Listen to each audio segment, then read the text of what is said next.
KR న్యూస్కి స్వాగతం. రంగారెడ్డి జిల్లా ఇబ్రహీంపట్నం నియోజకవర్గం ఇబ్రహీంపట్నం మండల కేంద్రంలోని నూతన తహసీల్దార్ కార్యాలయాన్ని ప్రారంభించిన ఎమ్మెల్యే మల్రెడ్డి రంగారెడ్డి.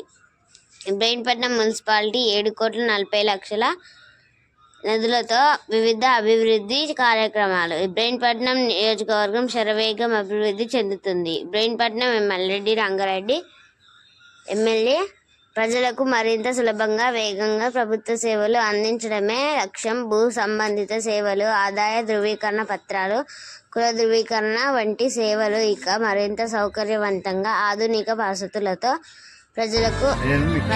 ప్రజల అవసరాల అనుగుణంగా నూతన తహసీల్దార్ కార్యాలయం పరిపాలనలో పారదర్శకత, ప్రజా సేవల్లో వేగం కోసం మరో ముందడుగు.